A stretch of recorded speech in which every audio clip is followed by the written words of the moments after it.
ඔයා වැඩ කරද්දි කම්මැලි ගතියක්, මහන්සි ගතියක් දැනෙනවා නම්, ඔයාගේ මුහුණ සුදුමැලි නම් මේකට හේතුව ඔයාගේ ඇඟේ යකඩ අඩුකම වෙන්න පුළුවන්.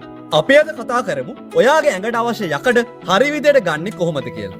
ඔයාගේ ඇඟට කෑමෙන් ලැබෙන යකඩ වර්ග දෙකක් තියෙනවා. සත්ව ආහාර. ඒ කියන්නේ මස් මාළු කරවල හාල් මැස්සෝ වගේ ආහාරවල තියෙන්නේ හීම් කියන යකඩ වර්ගය. මේ යකඩ වර්ගය ඇඟට ඉතා පහසුවෙන් උරා ගන්නවා.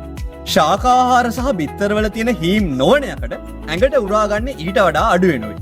නිවිති කතුරු මුරුංගා කොළ වගේ තද කොළ පාට පලා වර්ග වලින්, කවුපි කඩල පරිප්පු මුං වගේ මාංශ භෝග වලින්, බඩේරෙන්කු කුරක්කන් වගේ ධාන්‍ය වර්ග වලින් මේ හීම් නොවන යකඩ වර්ගය අපේ ඇඟට ලැබෙනවා. අපි කන කෑමවල තියෙන මේ යකඩ අපේ ඇඟට උරා ගන්න ප්‍රමාණය වැඩි කරන්න අපිට කරන්න පුළුවන් දේවල් මොනවද? අපේ ආහාර මාර්ගයෙන් යකඩ අවශෝෂණය වැඩි කරන්න විටමින් C වලට පුළුවන්. මේ නිසා ආහාර ගත්තට පස්සේ විටමින් C බහුල දෙහි, නාරං, ගස් ලබු, පේර, නෙල්ලි වගේ පළතුරු ලබා ගැනීම වැදගත්. ගර්භණී කාලයේදී අම්මලාට යකඩ පෙති එක ගන්න විටමින් C පෙති දෙන්නෙත් මේ හේතුව හින්දායි. යකඩ උරා ගැනීම වැඩි කරන්න හේතු වෙන තවත් දේවල් තමයි කෑම හදද්දි දෙහි, තක්කාලි, සියඹලා වගේ දේවල් කෑමට එකතු කිරීම. ඒ වගේම කඩල මුංගට වගේ ධාන්‍ය වර්ග පැය 24ක් වතුරේ පොඟවල අංකුර ආවට පස්සේ කෑම හදන්න පාවිච්චි කිරීම. දැන් අපි බලමු ඇඟට යකඩ උරා ගැනීම අඩු වෙන්නේ මොන හේතු නිසාද කියලා. තේ සහ කෝපි වලින් ඇඟට යකඩ උරා ගන්න එක අඩු කරනවා. මේක නිසා ඔයා තේ හෝ කෝපි බොනවා නම් කෑම කන්න පැයකට කලින් හරි පැයකට පස්සේ හරි තේ කෝපි බොන්න පුරුදු වෙන්න.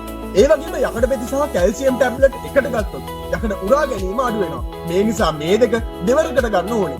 මේ නිසා තමයි ගර්භණී කාලයේදී යකඩ, විටමින් C සහ ෆෝලික් ඇසිඩ් රැට අරගෙන කැල්සියම් උදේට ගන්න කියලා කියන්නේ. මේ ගැන දැනුවත් නැති ගර්භණී අම්මලා යකඩ සහ කැල්සියම් එකට අරගෙන ලේවල යකඩ ප්‍රමාණය අඩු වෙලා ගර්භණී සමයේ සංකූලතා ඇති වෙන අවස්ථා තියෙනවා. කෑමෙන් ලැබෙන යකඩ ප්‍රමාණය අඩුවීමට අමතරව ඇඟේ යකඩ අඩු වෙන්න බලපාන තවත් හේතු තියෙනවා. ඔසප්පීමේදී රුධිරය අධිකව පිටවීම, කොකුපඩු රෝගය, අර්ශස් රෝගය නිසා ඇඟේ යකඩ අඩු වෙන්න පුළුවන්. ඔයාගේ ඇඟේ යකඩ අඩු වුණොත් ඉක්මනින් මහන්සි වීම සහ මුහුණ සුදු මැලි වීමට අමතරව ඔයාට ඉක්මනින් ලෙඩ රෝග හැදෙනවා. ඔයාගේ ප්‍රතිශක්තිය අඩු වෙනවා. ඔයාගේ අවධානය සහ මතක ශක්තිය අඩු වෙනවා. ඒ වගේම ඔයාගේ වර්ධනය අඩු වෙනවා.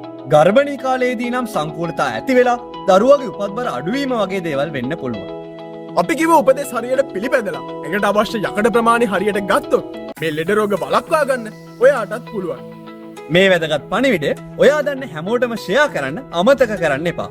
මීට අමතරව ඔයාලට තියෙන සෞඛ්‍ය ගැටලු මේ වීඩියෝ එකට කමෙන්ට් කරන්න.